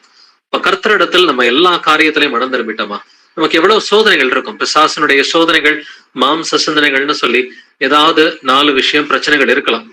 பொல்லாங்கனையும் அக்னி ஆஸ்திரங்கள் எல்லாவற்றையும் அவித்து போடத்தக்கதாய் விசுவாசம் என்னும் கேடகத்தை பிடித்தவர்களாய் நெல்லுங்கள் என்று வேதம் சொல்லிக் கொடுக்கிறது. பொல்லாங்கன் சும்மா இருக்க மாட்டான், வந்து கர்ஜிக்கிற சிங்கம் போல யாரை எப்பொழுது விழுங்கலாமோ என்று வகை தேடி சுற்றி தருகிறான். சோ பொல்லாங்கன் வந்துட்டு அக்னி ஆஸ்திரங்களை எய்வான், யாரை விழுங்கலாமோ என்று வகை தேடி சுற்றி திரிந்து உங்களுக்கு சோதனைகளை கொண்டு வருவான். பத்தாவதுக்கு நம்முடைய மாம்ச சிந்தையும் இருக்கும். நம்முடைய மாம்ச சிந்தையும் வந்துட்டு நம்முடைய ஆவிக்கு விரோதமாக போர் செய்து கொண்டே இருக்கும். ஒண்ணு பொல்லாங்கன், ரெண்டாவது மாம்ச சிந்தை. ரெண்டையுமே ஜெயிக்கிற பிள்ளைகளா இருக்கணும். அப்படின்னா எப்பொழுதும் இருதயத்தை திறந்து வைத்த பிள்ளைகளா, வேத வாக்கியங்களை ஆராய்ந்து பார்க்கிற பிள்ளைகளா, நம்ம கிட்ட ஏதாவது மாத்திக்கணுமா ஆண்டவரே, நான் ஏதாவது மனம் திரும்பணுமா எனக்கு சொல்லிக் கொடுங்க ஆண்டவரே, நான் மனம் திரும்புகிறேன் அப்படின்னு சொல்லி இந்த அடிப்படையான மனம் திரும்புதல்ல நிலைச்சிருந்தாக்க கர்த்தர் இருதயத்தை வேத வாக்கியங்களுக்கு திறப்பார். வேத வாக்கியங்களுக்கு இருதயத்தை கர்த்தர் திறந்தாருனாக்க நீங்கள் கர்த்தராலே போதிக்கப்பட்ட பிள்ளைகளா இருப்பீர்கள். நீங்கள் கர்த்தராலே போதிக்கப்பட்ட பிள்ளைகளா இருந்தீங்கன்னு சொன்னா உங்களுடைய சமாதானமும் சந்தோஷமும் பெரிதா இருக்கும் என்று வேதம் சொல்கிறது. வாசிக்கலாம் ஏசாயா 50ஆம் அதிகாரம் 4வது வசனம். ஐசையா 50:4. இலைப்படைந்தவனுக்கு சமயத்திற்கு ஏற்ற வார்த்தை சொல்ல நான் அறியும்படிக்கு கர்த்தராகிய ஆண்டவர் எனக்கு கல்விமானின் நாவை தந்தருளினார். காலைதோறும் என்னை எழுப்புகிறார், கற்றுக்கொள்ளுகிறவர்களைப் போல நான் கேட்கும்படி என் செவியை கவனிக்க செய்கிறார். ஆமென். ஆமென். இலைப்படைந்தவனுக்கு நம்ம என்ன செய்யணுமா, சமயத்திற்கு ஏற்ற வார்த்தை சொல்ல நமக்கு தெரிஞ்சிருக்கணும். ஒரு பிரச்சனையோட ஒருத்தர் வராரு, அவரை போய் நம்ம திட்டுறதோ கடிஞ்சுக்கிறதோ அது செய்யறத காட்டிலும் சமயத்திற்கு ஏற்ற ஒரு ஆறுதலான வார்த்தை சொல்லி, ஒன்னும் பிரச்சனை இல்லப்பா, நீ மனம் திரும்பு, கர்த்தர் நல்லவர், உன்னை மன்னிச்சிருவார். அந்த விபச்சாரத்துல பிடிபட்ட ஸ்திரியை பார்த்து உடனே மனம் திரும்பு, இனி பாவம் செய்யாதுன்னு சொல்லிட்டு எளிமையா கர்த்தர் மன்னிச்சுட்டாரு. அதே போல வந்துட்டு பேதுரு வந்துட்டு கர்த்தரை மறுதளிச்சப்ப கூட இப்ப ஏன்டா என்ன மறுதளிச்சன்னு கர்த்தர் கேட்கவே இல்லை. நீ என் நாடுகளை மேய்னு சொல்லி ஒரு ரெஸ்பான்சிபிலிட்டி தான் கொடுத்தாரு. சோ இளைப்படைந்தவனுக்கு சமயத்திற்கு ஏற்ற வார்த்தை சொல்ல நான் அறியும்படிக்கு கர்த்தராகிய ஆண்டவர் எனக்கு கல்விமானின் நாவை தந்தருளினார். இப்படிப்பட்ட கல்விமானின் நாவை நம்ம எல்லோருமே கேட்கிற பிள்ளைகளா இருக்கணும். காலை தோறும் என்னை எழுப்புகிறார். அப்ப ஆண்டவர் நம்மள காலை தோறும் எழுப்புகிறாரா? அந்த சத்தம் கேட்குதா? கர்த்தர் பேச வரும் பொழுது அது நமக்கு புரிகிறதா? கற்றுக்கொள்ளுகிறவர்களை போல நான் கேட்கும்படி என் செவியை கவனிக்க செய்கிறார். நம்ம கேட்கும்படி நமது செவியை கவனிக்க செய்கிறவர் யாருங்க? கர்த்தர் தான். அப்படின்னாக்க, ஆண்டவரே என்னுடைய காதுகளை திறந்து வைங்க, என்னுடைய இருதயத்தை திறந்து வைங்க, எனக்கு வேத வாக்கியம் புரியும்படி நீங்க தான் எனக்கு கிருபையை கொடுக்கணும்னு சொல்லி நம்ம கேட்கிற பிள்ளைகளா இருக்கணும். கல்விமானின் நாவை எனக்கு கொடுங்க ஆண்டவரே, காலை தோறும் என்னை எழுப்பி விடுங்க ஆண்டவரே, நான் கேட்கும்படி என்னுடைய செவியை நீங்க கவனிக்க செய்யுங்க ஆண்டவர்ன்னு சொல்லி கேட்கிற பிள்ளைகளா இருந்தா இருதயத்தை திறப்பார். வாசிக்கலாம் எரேமியா 15:16, ஜெரமியா 15:16. உம்முடைய வார்த்தைகள் கிடைத்த உடனே அவைகளை உட்கொண்டேன். உம்முடைய வார்த்தைகள் எனக்கு சந்தோஷமும் என் இருதயத்துக்கு மகிழ்ச்சியுமாய் இருந்தது. சேனைகளின் தேவனாகிய கர்த்தாவே, உம்முடைய நாமம் எனக்கு தரிக்கப்பட்டிருக்கிறது. ஆமென். உம்முடைய வார்த்தைகள் கிடைத்த உடனே அவைகளை உட்கொண்டேன். அப்ப நீங்க வசனத்தை சாப்பிடுறீங்களா? அப்ப வசனம் தான் வந்துட்டு இது பால் உணவு திட உணவுன்னு சொல்லி எழுதி இருக்கிறது இல்லைங்களா? வசனத்தை தான் பால் உணவு திட உணவுன்னு சொல்லி கர்த்தர் சொல்றார். அப்ப திருவசனம் ஆகிய களங்கமில்லாத ஞானப்பாலின் மேல் வாஞ்சையா இருங்கள் என்று வேதம் சொல்கிறது போல, இந்த திருவசனமாகிய களங்கமில்லாத ஞானப்பாலின் மேல் வாஞ்சையா இருக்கும் பொழுது லீதியாளுடைய இருதயத்தை கர்த்தர் திறந்தது போல உங்களுடைய இருதயத்தையும் திறப்பார்.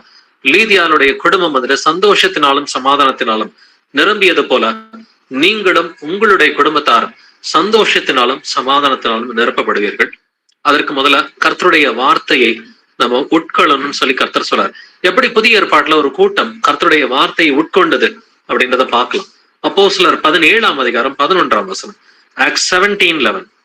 அந்த பட்டணத்தார் மனோவாஞ்சையாய் வசனத்தை ஏற்றுக்கொண்டு காரியங்கள் இப்படி இருக்கிறதா என்று தினந்தோறும் வேத வாக்கியங்களை ஆராய்ந்து பார்த்ததினால் தெசலோனிக்கேயில் உள்ளவர்களை பார்க்கிலும் நற்குணசாலிகளாய் இருந்தார்கள். ஆமென். ஆமென். காரியங்கள் இப்படி இருக்கிறதா என்று தினந்தோறும் வேத வாக்கியங்களை ஆராய்ந்து பார்த்த கூட்டம் யாரு? பெரோயா அப்படிங்கிற ஒரு பட்டணம் இருந்துச்சு. இந்த பெரோயா பட்டணத்து ஜனங்களை பார்த்து கர்த்தர் நற்குணசாலிகள்னு சொல்றார். இவங்க தினந்தோறும் வேத வாக்கியங்களை ஆராய்ந்து பார்த்து கர்த்தருடைய வார்த்தைகளை உட்கொண்டார்கள் அப்படின்றத நம்ம பார்க்கிறோம். இப்ப கர்த்தர் வந்துட்டு நமக்கு மீண்டும் மீண்டும் சொல்றது, உடைய வசனத்தின் மேல் வாஞ்சையாயிரு, திரு வசனமாகிய களங்கமில்லாத ஞானபாலின் மேல் வாஞ்சையா இருக்கும் பொழுது நம்முடைய இருதயத்தை கர்த்தர் திறக்கிறவரா இருக்கிறார். வாசிக்கலாம் யோவான் 5:39, John 5:39. வேத வாக்கியங்களை ஆராய்ந்து பாருங்கள், அவைகளால் உங்களுக்கு நித்திய ஜீவன் உண்டென்று எண்ணுகிறீர்களே, என்னை குறித்து சாட்சி கொடுக்கிறவைகளும் அவைகளே. ஆமென். வேத வாக்கியங்களை ஆராய்ந்து பாருங்கள், அவைகளால் உங்களுக்கு நித்திய ஜீவன் உண்டுன்னு சொல்லி கர்த்தர் சொல்றார். இப்ப வேத வாக்கியங்களை எப்பொழுதும் ஆராய்ந்து பார்க்கிற பிள்ளைகளா இருக்கும் பொழுது கர்த்தருடைய வசனத்திற்கு இருதயங்களை திறக்கிற பிள்ளைகளா இருந்தோம்னு சொன்னாக்க கர்த்தர் நம்முடைய இருதயத்தை திறக்கிறது மட்டும் இல்லாம கர்த்தரால் போதிக்கப்பட்ட பிள்ளைகளா இருப்போம். கல்விமானின் நாவை கர்த்தரம் நமக்கு தருவார் அப்படிங்கிறதுல எந்த ஒரு சந்தேகமும் இல்லை. இப்ப வேத வாக்கியங்களை ஆராய்ந்து பாருங்கள்னு கர்த்தர் சொல்றார். அப்ப ஏசாயா 34:16 கர்த்தருடைய புஸ்தகத்திலே தேடி வாசியுங்கள் என்றும் எழுதி இருக்கிறது. இவைகளில் ஒன்றும் குறையாது, இவைகளில் ஒன்றும் ஜோடி இல்லாதிராது, அவருடைய வாய் இதை சொல்லிட்டு அவருடைய ஆவி அவைகளை சேர்க்கும். இப்ப கர்த்தருடைய புஸ்தகத்துல எதுவுமே ஜோடி இல்லாம இருக்காது. அப்ப நீங்க மத்திய 28:19 ஜோடி இருக்குதான்னு கேட்டு பாருங்க. எந்த போதகருக்குமே, அநேக போதகர்களுக்கு ஜோடி இருக்கிறது தெரியாது, பட் ஜோடி இருக்குது. மத்திய 28:19 வந்துட்டு பிதா குமாரன் பரிசுத்தாவின் நாமத்திலே அவர்களுக்கு ஞானஸ்நானம் கொடுத்து, இந்த வசனத்துக்கு ஜோடி வசனத்தை கேட்டு பாருங்க. நூத்துக்கணக்கான ஆயிரக்கணக்கான போதகர்களுக்கு இந்த வசனம் ஜோடி வசனம் தெரியாது. அப்ப வேத வாக்கியங்களை ஆராய்ந்து பார்க்கணும்னு கர்த்தர் சொல்றார். ஆராய்ந்து பார்க்காமலே இன்னைக்கு ஞானஸ்நானம் கொடுத்துட்டு இருக்கிறாங்க.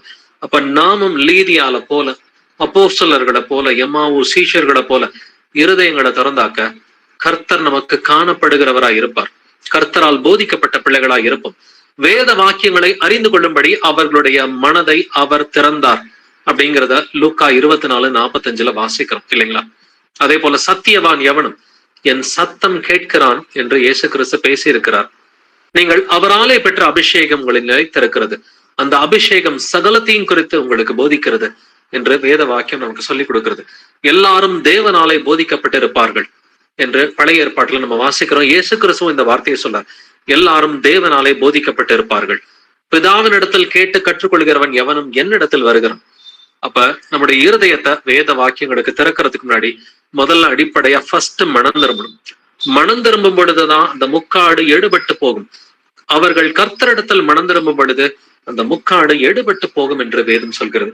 இப்ப முதல்ல நாமளும் இது வரைக்கும் நம்ம ஏதாவது வேதத்தின் வெளிச்சம் இல்லாம இருந்தாக்க, குடும்பத்துல சமாதானம் இல்லாம, சந்தோஷம் இல்லாம, நம்ம ஆவியில ஒரு சமாதானம் இல்லாம இருக்கிறோம் அப்படின்னு சொன்னாக்க, முதல்ல கர்த்தரிடத்தில் நம்ம மனம் திரும்பணும். அப்பொழுது அந்த முக்காடு எடுபட்டு போகும்.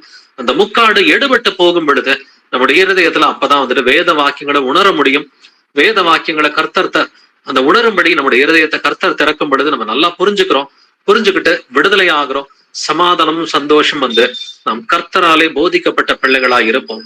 அப்பொழுது கர்த்தர் கொடுக்கிற அபிஷேகம் உங்கள் மேல் தங்கும். அப்பொழுது உங்களுக்கு கர்த்தருடைய ஆவியானவர், அவர் உங்களுக்கு டைரக்டா டீச்சரா இருப்பாருங்க. ஆவியானவர் உங்களுக்கு டைரக்டா டீச் பண்ணுவார். எந்த ஒரு காரியத்திலும் நீங்கள் அவராலே பெற்ற அபிஷேகம் உங்களை நிலைத்திருக்கிறது. அந்த அபிஷேகம் சகலத்தையும் குறித்து உங்களுக்கு போதிக்கிறது. அது சத்தியமாய் இருக்கிறது, பொய் அல்ல என்று எழுதியிருக்கிறபடி. இப்போ முதலாவது, நம்ம ஏதாவது ஒரு காரியத்துல இன்னும் மனம் திரும்பாம இருக்கிறோம், ஏதாவது ஒரு முக்காடு இருக்குதுன்னு சொன்னாக்க, நம்ம அந்த முக்காடு நீங்குவதற்காக ஜெபிக்கலாம். நம்ம அதற்காக ஜெபிக்கும் பொழுது நம்முடைய இருதயத்தை கர்த்தர் திறக்கிறவராய் இருக்கிறார். லீதியால போல, எம்மாவோ சீஷர்களை போல, அப்போஸ்தலர்களை போல நம்முடைய இருதயம் திறக்கப்படும் பொழுது அந்த இருதயம் கொழுந்து விட்டு எரியவில்லையா என்று அவர்கள் கேட்டது போல, நம்முடைய இருதயமும் வேத சத்தியங்களை கேட்கும் பொழுது இருதயம் கொழுந்து விட்டு எரியும் பொழுது நாம் கர்த்தரால் போதிக்கப்பட்ட பிள்ளைகளாய் மாறுவோம். நம்முடைய சமாதானமும் சந்தோஷமும் பெரிதாயிருக்கும். Praise lord brothers and sisters. ஒரு ஜெபத்தோட இன்னைக்கான பைபிள் ஸ்டடியை நம்ம நிறைவு செய்யலாம். எங்கள் கர்த்தராகிய இயேசு கிறிஸ்துவே, எங்கள் அப்பா தந்தையே, மை போற்றுகிறேன், மை புகழுகிறேன், மை வாழ்த்தி வணங்கி மை ஆராதிக்கிறேன், மை துதிக்கிறேன், நமக்கு நன்றி செலுத்துகிறேன், உமக்கு ஸ்தோத்திரம் செலுத்துகிறேன். ஆண்டவரே, எங்கள் கர்த்தராகிய இயேசுவே, நீர் நல்லவர், வல்லவர், பரிசுத்தர், தூயவர், நீர் இரக்கமுள்ளவர், நீர் சாந்தமுள்ளவர், நீர் நீதி உள்ளவர். துதியும் கணமும் மகிமையும் வல்லமையும் என்றெண்டும் உடையது. இயேசுப்பா, அந்த வேளையில ஆண்டவரே, நீங்க இன்னைக்கு கொடுத்த எல்லா வசனத்திற்கும் நமக்கு நன்றி செலுத்துகிறோம், ஸ்தோத்திரம் செலுத்துகிறோம். ஆண்டவரே, உம்முடைய நாமம் தரிக்கப்பட்ட பிள்ளைகளாய் நாங்கள் இருக்கிறோம். ஆண்டவரே, அந்த ஸ்லாக்கியத்திற்கு நமக்கு நன்றி செலுத்துகிறோம். ஆண்டவரே, கிறிஸ்துவின் நாமத்தை சொல்லுகிற எவனும் அநியாயத்தை விட்டு விலக கடவன் என்று வேதம் சொல்கிறது. ஆண்டவரே, நாங்க அநியாயம் செய்ததற்கு எங்களை மன்னிங்க. ஆண்டவரே, மாம்ச சிந்தையோட பல நாள் வந்துட்டு பிஹேவ் பண்ணியிருக்கிறோம், அதற்காக எங்களை மன்னிக்க வேண்டுமாறு கெஞ்சி மன்றாடுகிற. ஆண்டவரே, பொல்லாங்காய் தூண்டுகிற எல்லாவற்றையும் விட்டு விலகுங்கள் என்று வேதம் சொல்கிறது. நாங்கள் பொல்லாங்காய் எது தோன்றினாலும் எல்லாவற்றையும் விட்டு விலகுவதற்கு நீர்தாமே எங்களுக்கு கிருபை பாராட்ட வேண்டுமாறு கெஞ்சி மன்றாடுகிற. ஆண்டவரே, கர்த்தருக்கு பயந்து தீமையை விட்டு விலகு என்று வேதம் சொல்கிறபடி இனிமேட்டு இயேசுவே ஆண்டவரே, உமக்கு நாங்கள் பயந்து எல்லா தீமையும் விட்டு விலகுவதற்கு நீர்தாமே எங்களுக்கு கிருபை பாராட்ட வேண்டுமாறு கெஞ்சி மன்றாடுகிறோம். ஆண்டவரே, நாங்கள் தீமையை வெறுக்கிற பிள்ளைகளா இருப்பதற்கு எங்களுக்கு சொல்லிக் கொடுங்கப்பா. எதெல்லாம் ஆவியானவரே உமக்கு பிடிக்கலையோ எங்களுக்கு நீங்க உணர்த்துங்க. ஆவியானவரே, நீர் வரும்பொழுது ஆண்டவரே, பாவத்தை குறித்தும் நீதியை குறித்தும் நியாய தீர்ப்பை குறித்தும் கண்டித்து உணர்த்துவேன் என்ற வேதம் சொல்கிறபடி எங்களை நீங்க கண்டிங்க. ஆண்டவரே, உங்களுடைய பாவங்களை எங்களுக்கு உணர்த்துங்க, நாங்க அதை மாத்திக்கிறோம். அதை நாங்க வெறுக்கிற பிள்ளைகளா இருப்பதற்கு எங்களுக்கு கத்துக் கொடுங்க. ஆண்டவரே, உனக்கு எதெல்லாம் பிடிக்கலையோ நாங்க அதெல்லாம் இன்னிலிருந்து நம்முடைய கிருபையோட நாங்க வெறுக்கிறதுக்கு பழகிறோம். ஆண்டவரே, உனக்கு பிடிக்காத காரியங்களை நாங்க தூக்கி போட்டுறோம். தீமையை விட்டு விலகிறதுக்கு எங்களுக்கு பலன் கொடுங்க. நாங்கள் நன்மையை பற்றி கொண்டிருப்பதற்கு எங்களுக்கு பலன் கொடுங்க. ஆண்டவரே, சமாதானத்தை தேடி அதை பின்தொடர்ந்து கொள்வதற்கு எங்களுக்கு கிருபை பாராட்ட வேண்டுமாறு கெஞ்சி மன்றாடுகிறோம். ஆண்டவரே, ஆண்டவரே, இந்த உலகத்தின் அசுத்தங்களுக்கு விலகி, மாம்ச சிந்தைக்கு நாங்கள் விலகி, ஆண்டவரே, இச்சைகளுக்கு நாங்கள் விலகி, ஆண்டவரே, பரிசுத்தம் உள்ளவர்களா இருப்பதற்கு எங்களுக்கு கிருபை பாராட்டுங்கப்பா. பரிசுத்தம் இல்லாமல் ஒருவனும் கர்த்தரை தரிசிக்க முடியாது என்று வேதம் சொல்கிறது. நாங்கள் பரிசுத்தம் உள்ளவர்களா இருப்பதற்கு நீர்தாமே எங்களுக்கு இரக்கம் பாராட்ட வேண்டுமாறும் கெஞ்சி மன்றாடுகிறோம். அதற்கு தேவையான தெய்வ பயத்தை எங்களுக்கு கொடுங்க. ஆண்டவரே, உங்கள் தெய்வ பயம் உள்ளவர்களா இருப்பதற்கு நீர்தாமே எங்களுக்கு இரக்கம் பாராட்ட வேண்டுமாறும் கெஞ்சி மன்றாடுகிறோம். கர்த்தருக்கு பயப்படுகிற பயத்தோடு ஆண்டவரே, அந்த ஞானத்தோடு நாங்கள் செயல்படுவதற்கு எங்களுக்கு இரக்கம் பாராட்டுங்க. நம்முடைய வருகையின் போது நாங்கள் எல்லோரும் இன்று வசனத்தை கேட்ட எல்லா சீஷர்களும் ஒவ்வொரு குடும்பத்தாரும் நாங்கள் நமக்கு முன்பாக பரிசுத்தம் உள்ளவர்களாக காணப்படும் சொல்லி ஒவ்வொரு சீஷனையும் ஒவ்வொரு குடும்பத்தாரையும் இயேசு கிறிஸ்துவின் நாமத்தில் நாங்கள் ஆசீர்வதிக்கிறோம். துதிக்கான மகிமையெல்லாம் இயேசுவே ஒருவருக்கே உண்டாவதாக.